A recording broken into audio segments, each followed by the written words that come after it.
Hey, it's Chronologically Gaming, the only channel that's perpetually retro because we're playing every video game in order of release. Do you prefer to do your video gaming in the past? Then join me as we travel back to November 1982.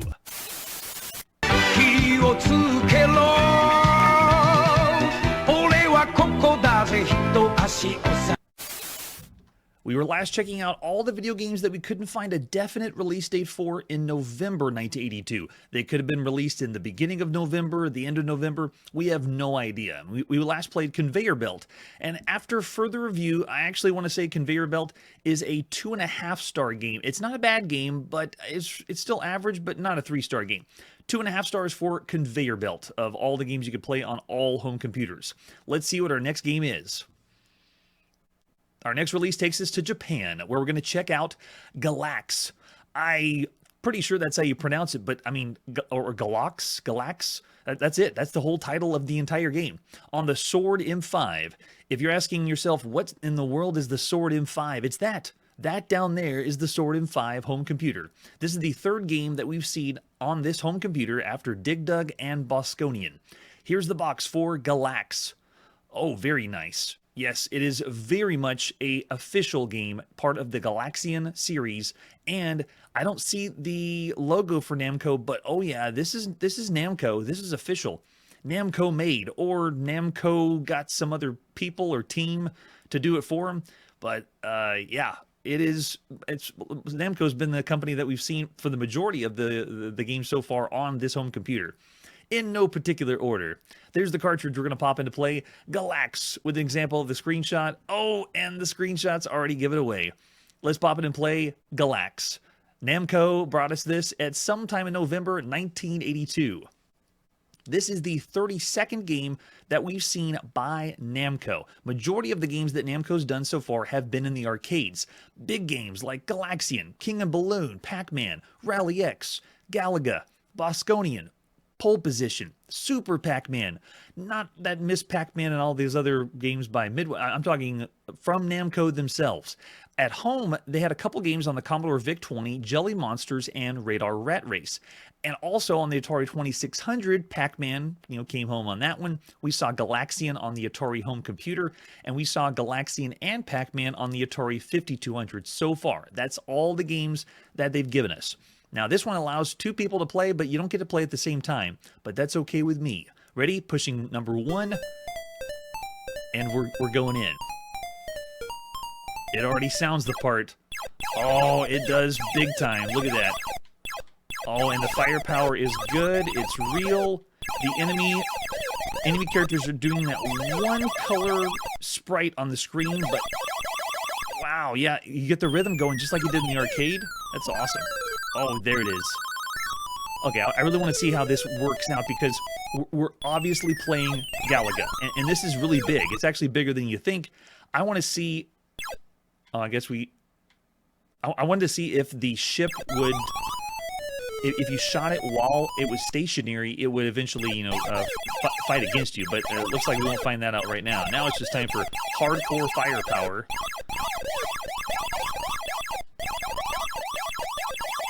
So far, I'm seeing, it almost seems like a slight limitation of the hardware because of the a little slowness of the characters, but wow, it's actually really close, or feeling so close to the arcade. Obviously, the arcade was doing a vertical resolution, and this one is a little scrunched down, but wait a second, there's a big thing missing. Where's the challenge stage? There's no challenge stage, at least not that I can see. The bonus works the same as it did in the arcade. 20,000 for your extra life, and then after 70,000, you get another extra life.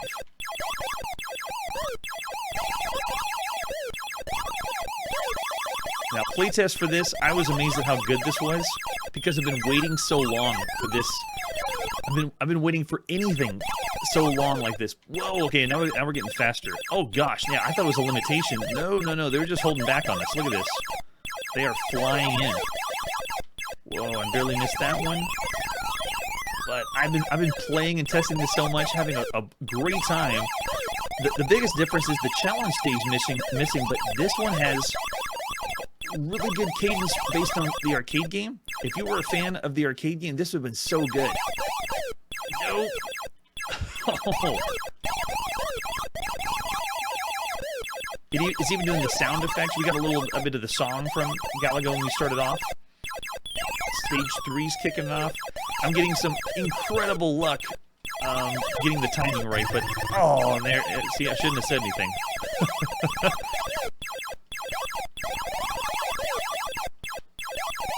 Oh yeah, it plays very, very well. Oh, and there's another life down. I think we could still get a capture if possible, but these enemies are now so fast, you have to be on your toes. Maybe get the timing right. No, not going to get those on that side. We'll try these. And then we get them down to come. Let's see if we can get another... Whoa, they're doing wide patterns. Okay. Really loved Galaga when we saw it in the arcades. It was the... Oh, there it is. Oh, I shot my own ship. I was trying to see if I could shoot the ship that had captured it, because if you do that when it's stationary at the top in the arcades, then your ship would like fly to attack against you. Sweet. Yes, so yeah, James brings up in the chat about the SG-1000 version. Yeah, we're not going to see that one for a while. So this actually is close to the same kind of graphics chip that's in the SG-1000 that's released next year. And so this feels kind of like that. It's very, very close. But right now, this is so fresh to play and see something just like this. At this point on Chronologically Gaming, we've played 382 games that have been fixed shooters. In other words, you move left, you move right, you shoot. Brought to us by Space Invaders and everything that's been like Space Invaders up to this point. There's a lot of those. On home computers, this is the 218th fixed shooter that we've seen. On all systems, we've seen games that kind of play like Galaga, feel like Galaga, but it's not doing the mechanic where your ship gets captured and then you have an additional firepower if you bring that ship back. No video game has copied that. There's been a few games that have similar enemy patterns, like when, as they fly in. I thought to myself, oh, that looks a little bit like Galaga. AE is a home computer game that we played that does that. Satan's Hollow was doing that, and then Erusian that we saw. But that's it.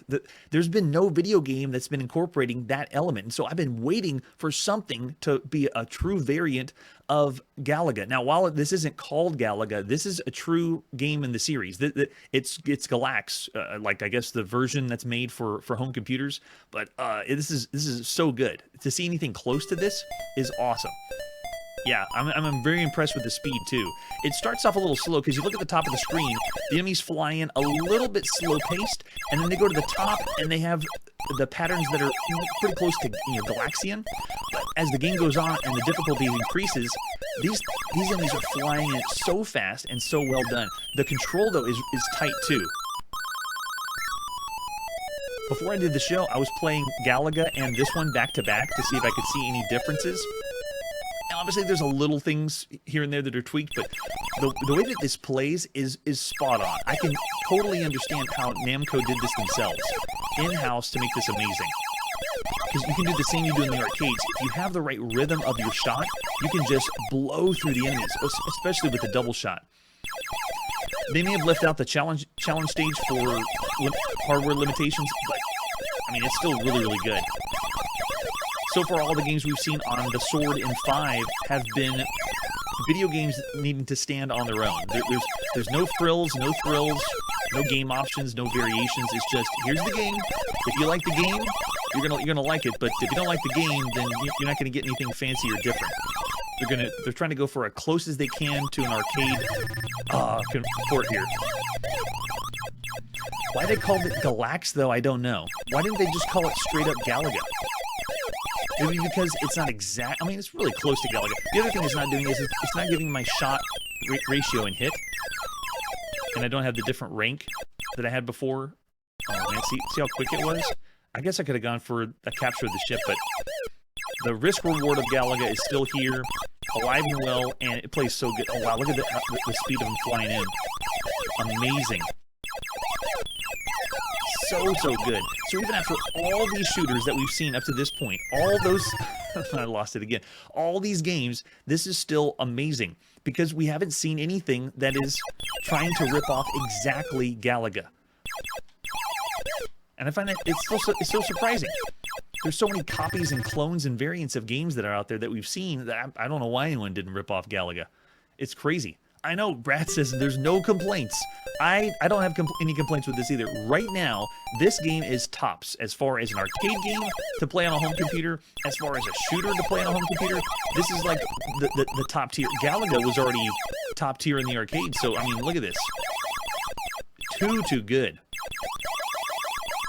You see at the beginning, and you might have some doubts, you know, but keep playing it. And the other thing I noticed too is it has, oh, it does work. Go! So that was a little different. Usually there's a commander or a master ship that does the force field, and you can't have the commander or master ship by itself. But it looks like they made the exception, so I'm glad. Now we can get powered up and keep going. Awesome. So I'm already seeing a rating thrown out in the chat. 4.5 stars from Curtis of all the games you could play right now on all home computers, which means one of the best you could play right now. Man, it's so fun. I mean, if you have a friend to bring along, you will play alternate play, you know, hot seat multiplayer for the arcade. So it's like the arcade. Once again, very, very well done. Some of the limitations of the hardware are the colors. Notice that we don't have any scrolling playfield in the background. We don't have any multicolored enemy sprites. It's using what are the strengths of the hardware, but you have to remember this computer's brand new. So having to learn something this brand new and execute like this is phenomenal. And have I mentioned that this is fun? This is so fun. If you love Galaga, you would go crazy over this. All right, let's see if we can get another force field to pop in. Awesome. And it does work. Okay, now I want to see if I can do it. Okay, no, it only works whenever he's completely stationary. You can blow up the enemy at the top and see if your ship will then fire back at you. I really wanted to see if they incorporated that into it, but I need more enemies on the screen. He's just going to keep, yeah, he's just going to keep on coming down.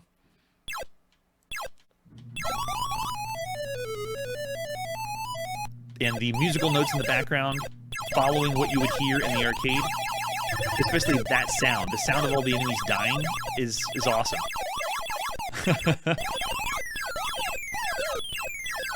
Yeah, that's true. The enemy sprites aren't animating in formation at the top. And we've seen some other games, well, mostly like Space Invaders, and a few Galaxian variants that do that.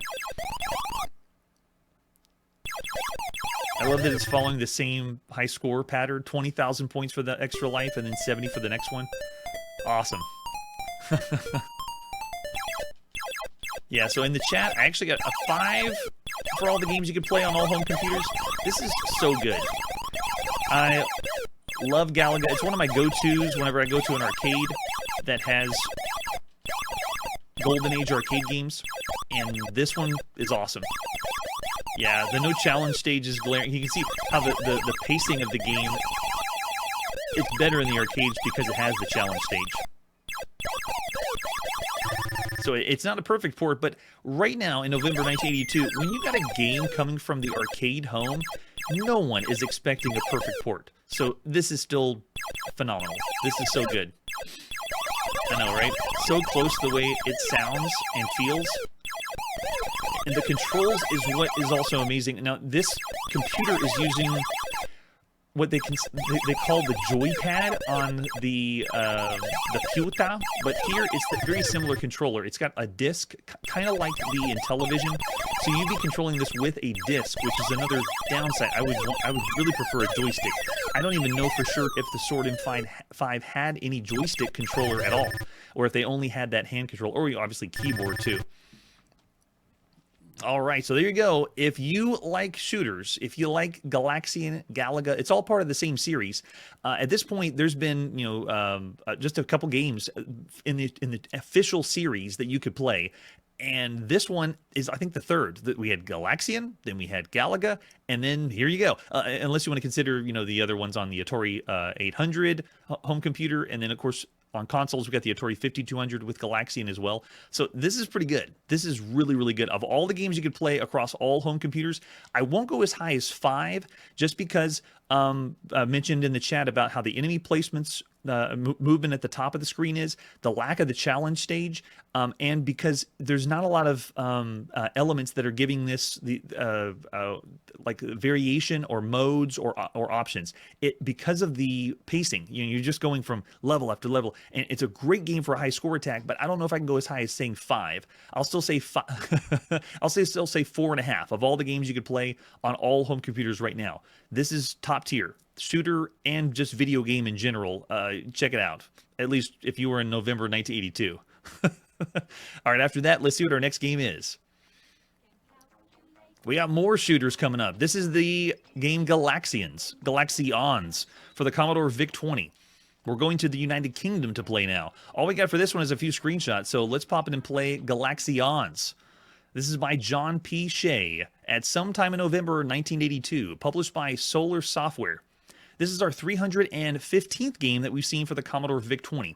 I'm going to fast forward through the cassette loading because we don't have time for that. Solar Software and John P. Shea is the second game we've seen after Super Breakout. Not official whatsoever. It's all ripped off. All right, how do we play this? Your mission is to destroy the Galaxions, not to be confused with Galaxians. You must do this by firing your missiles at them. Okay, we have 3 ships per game, but with another 3,000. Okay, you destroy a full fleet. Oh gosh, what? We don't need. Why did they give instructions? Okay, that's a little more instructions. Thank you. There's your score. Green ships use keyboard only. Q, W, and P. Q, W, and P. I'm still going to try a joystick. That's weird. Why would it have keyboard controls only? Q, W, and P is the controls. Okay, let's play the game. And what does it do? It loads again. So we'll just go in again. There we go. Way to go, John. JP Shea. Destroy the ships for points. 3 fighters per game. And go. Is it really keyboard controlled only? It is. What? I don't believe it. It is. Oh, there's no joystick control. We've played so many games on the Commodore VIC-20 that are joystick controlled. So this is a great example, going back to back, one of the best games and best shooters you could play on all home computers to one of these. This is, I would even say, average for the games you would play on home computers. Definitely tile-based. It is, if you look at the bottom of the screen, watch how my ship moves. It's, it feels slower, it chugs. The enemies, as far as you want to call it, a Galaxian variant, are slower. I do get more shots, though. I'm not doing a single shot at a time like you would in the arcade or some other variants, but whoa, it is glaringly different compared to what we just played. It makes me want to go back to Japan and keep playing that, because I think that's all this is. Yes, this is the game. Everything you're seeing here is the whole thing. It's just going to go faster. We might, yeah, we're not going to see different enemy patterns. You get 2 different colors of enemies. You got green or purple, and that's it. And you better like it. So this is our 383rd fixed shooter that we played on Chronologically Gaming, because we're playing everything in order. On home computers, this is the 219th fixed shooter that we played. And on the VIC-20 alone, this computer alone, this is the 56th fixed shooter. That's how many shooters are already out here that you could play. This one, there's so many games that are like this or similar to this. We can actually compare this to everything else on the Commodore VIC-20. And we don't even need to use all the other home computers that are out there. 56 games that are fixed shooters, and, based on Space Invaders, Galaxian, Phoenix.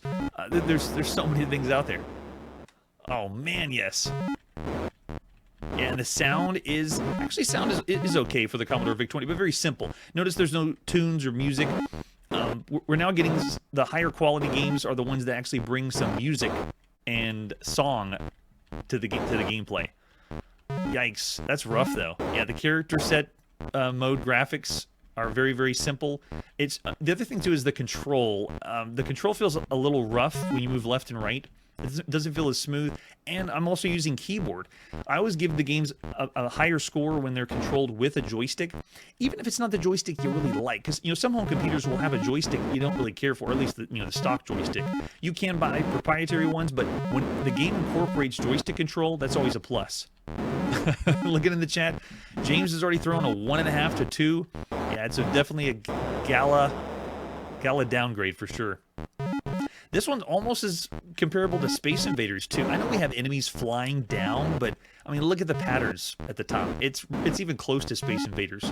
We've played 103 variants of Space Invaders, not including all the variants of Space Invaders. And on the Commodore VIC-20, this is the 16th game that kind of feels or looks like Space Invaders. Vic Vaders, both Vic Invaders and Terminal Invaders, and Deadly Duck is on the Commodore VIC-20. As far as Galaxian games, this one is the 81st variant that we played on all systems. Games that play kind of like Galaxian. I already got the game over. Keep me going. Put me in, coach. On the Commodore VIC-20, this is the 6th Galaxian variant that we've seen. We've seen Arcadia, which is a very, very good one. Space Freaks, Star Battle, Triad, and Alien Blitz, just to name a few of the Galaxian-style games here on this home computer. So, if I had my money, I'd say this is closer to Triad, if you want to compare or think of it in the same level as Galaxian-style games. I wouldn't want to say it's as bad as Alien Blitz that's available for the Commodore VIC-20, but it's still in the bad range if you want to think of everything that you could play on all home computers. Yeah, looking in the chat, someone said the poor man's Galaxian.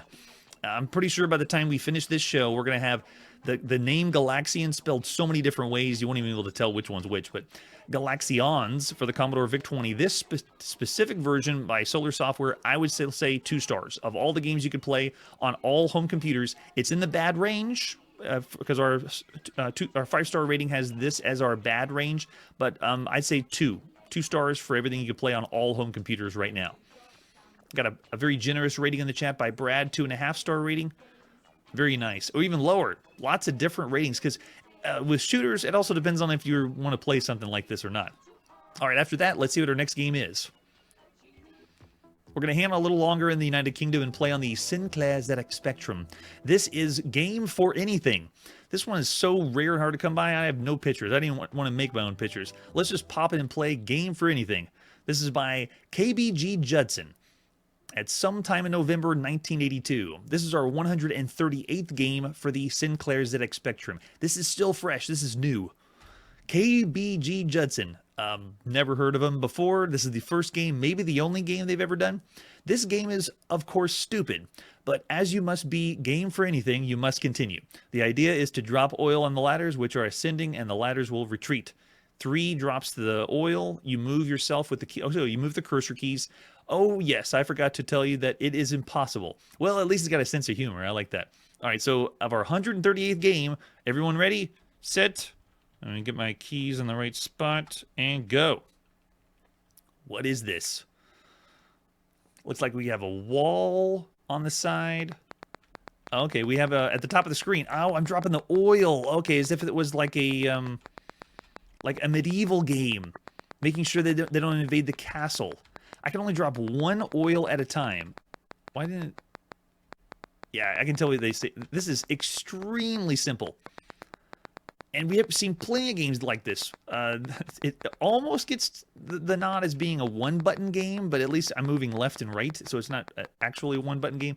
But man, oh man, very simplistic. And yes, it's the game will be game over. It's inevitable. I'm going to be dying at some point. Yeah, this also game is a game that was never really published, to my knowledge. Just JBG Judson did this himself.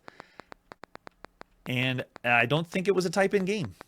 But it was for the brand new Sinclair ZX Spectrum. Here on Chronologically Gaming, we've played public domain games or freeware games. This one is the 63rd public domain game. And Game for Anything... Oh, here come the enemies. Do I get to fight them next? Or is that just... Yeah, that's it. Hello, I am a friend. You aren't very well defended. You lasted... At least they have jokes. I wondered if you'd like to dine with me tonight. If you do, we can play Mastermind. If you don't, we can die now. I'll take that as a yes. See you later. What in the world? Oh man, yeah, this is just someone messing around with the Sinclair ZX Spectrum, having fun. Wait, no, it went to Mastermind. Whoa, wait a second. It went to color wait, it's gonna play the game of Mastermind too? Wait a second. So enemy reaches the top ladder, and he actually wants to play a game of Mastermind. First, you'll be waiting for a number of guesses.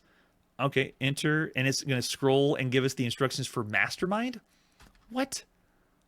You only have 15 tries at my super code. All right, so yes, this is Mastermind built into the game after someone reaches the top. So that's pretty quaint, but I don't know how long I could keep playing to find out how many things are hidden in a game for anything.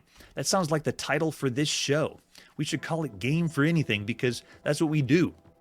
Well, I won't play any longer, but intriguing, interesting, but for the most part, it's bare bones bad. When you think of all the games you can be playing on all home computers right now, it is fun. Someone threw this together on the Sinclair ZX Spectrum right now, but I would say of all the games you could play on all systems up to this point, 1.5 stars. Yeah, I wasn't expecting that either, Marshall.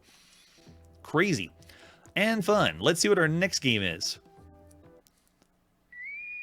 Oh, that sound means it's time for another Star Trek variant. I'm sure everyone has been clamoring for more Star Trek. This is Gigatrek on the Atari home computer. All I got for this one is an advertisement, and there it is by John Shepard.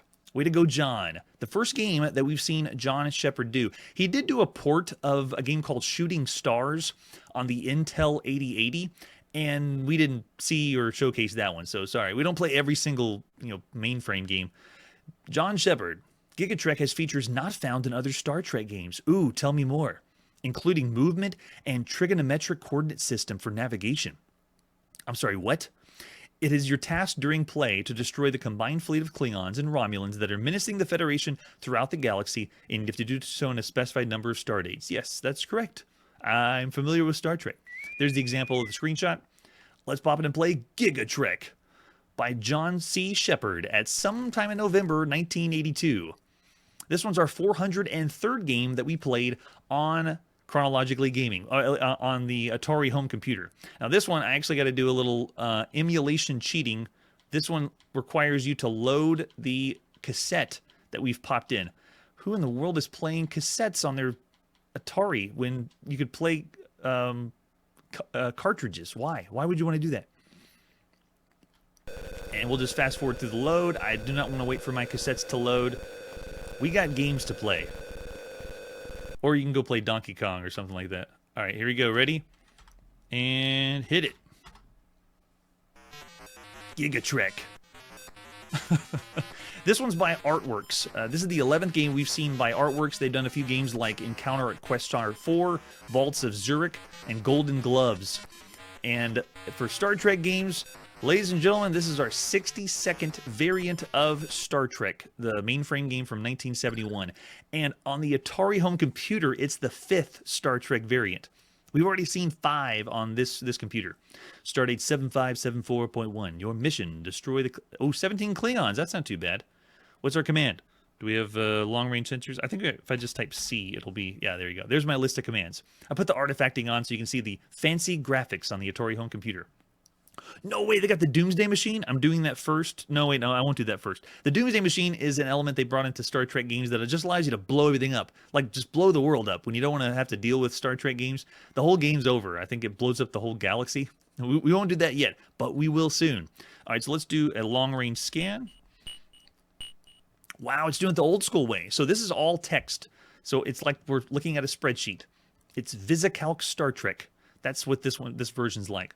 Okay, it breaks down what we got in each quadrant, and it doesn't say where. Okay, we're in quadrant 10-3. Okay, so if we do, I forget the commands again. They're not doing it by letter. They're doing it by number, which is it's more rudimentary. It's like 70s video gaming instead of 80s video gaming. This is so old. It's like from 1979, dude, which is what 2-3 years ago from now. All right, so yeah, I'm looking in the chat about the disk drives and the cassettes, and this home computer, the 400 and 800, had the medium. If you bought the disc, you could play 5 1/4 disc games, and you could play cassette if you got the cassette for it. But I'm always a big fan of the cartridge. Just pop in and play, fast like it's a console. But people are still playing on all the other mediums too. And Marshall's throwing out the Star Trek references. I love it. All right, let's do short range scan. Scanning 10-3. That's what I'm looking for, the dots. Enterprise is represented by E. Asterisks are just stars, and essentially it's just things in our way. Okay, yeah, nothing else there. And then we got Shield control, where's the shields? Usually it's S, but no, I don't see anything about the shields. We have ship computer to give us more stats. Oh, we have the galactic record or a calculator. Oh, you can do X coordinate calculator. Yeah, just cancel that and just go to movement. We don't even have warp. It just says movement. That's very boring. All right, bearing. Let's do 3, 11. And engage. I don't even know if it worked. Let's do a short range scan and see. Oh, we're still 10-3. Never mind. I need to do 10-4 to see if I move in the next quadrant. Oh, thanks, Curtis. Yeah, deflectors. Oh, okay. Man, see, when the Star Trek variants try not to sound Star Trekky and not say shields, then it's not as cool.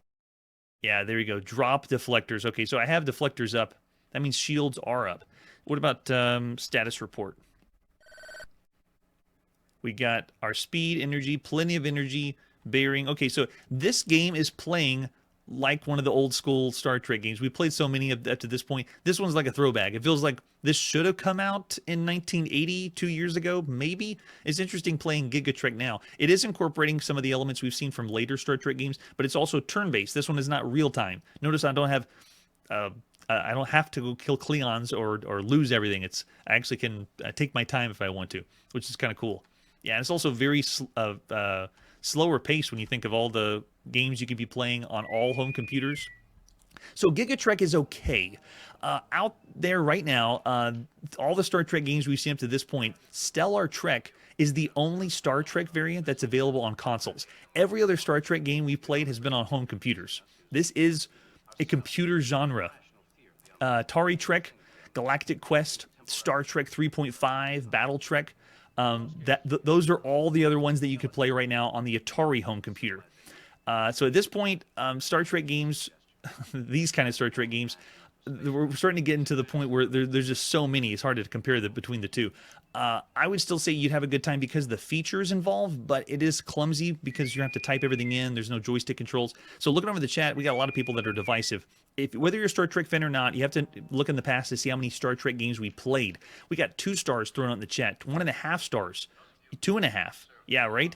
Yeah, 2 for now. You have to play it more to know. I've played longer in the playtest, and it actually works, responds well. It has a lot of the features that the newer games do, but it is more rudimentary. So I'm actually going to say 2.5 stars. It's still an average game for all the games you could play up to this point, but we've seen better Star Trek games for sure. Yeah, and there's way better Treks out there. I'm with you on that. All right, after that, let's see what our next game is. Oh, that means it's time for another Star Trek variant. It's Gigatrek, also for the Apple II. But this version of the game doesn't exist. I don't know where this is or where I could find this game, so we're not able to actually play Gigatrek on the Apple II. It would have been the 420th game. Well, it's the 420th game we've seen on the Apple II up to this point on Chronologically Gaming. This version, Gigatrek, it was also available for the North Star home computer and CPM. So you could have played on those computers, but you don't expect us to shell out every single computer version of everything out there. So for this one on the Apple II, I got to call it a 0. We didn't even get to pop in to play even a little bit. I'm pretty sure it plays like all the other Gigatreks out there, but here on Chronologically Gaming, if we cannot play the game ourselves, it has to get a 0. Sorry about that. Maybe we'll play more Star Trek games, or maybe they're all done. There's no more after that. All right, that's where we got to put our video game playing on pause. Thanks again for joining me here on the live show, playing every single video game in order of release. We do go all over the world. We do play every single video game, and if there's any games that we missed, throw them my way, and we'll do our best to play those. Next time on Chronologically Gaming, another first-time arcade game hops home officially by Atari on the Atari home computer. That's it for today, and like I always say, thinking of an original game idea is hard. Let's just copy Pac-Man. Hey everybody, thanks for checking out the channel and joining me on my quest to play every single video game in order of release. We'll be streaming live every weekday at 9 p.m. Central, so join us and let us know if we missed any games along the way. This video would not be possible without Launchbox, RetroArch, and MAME. Tell all your friends there's some crazy guy named Chronologically Gaming trying to play every single video game. We have links down below that'll send you to places like our Discord and Patreon, and one that says all the video games we've ever played. If you go there, it's a list of everything, and you can click right to the game you want to see. Chronologically Gaming is the name to look for. We are perpetually retro, and we will catch you next time.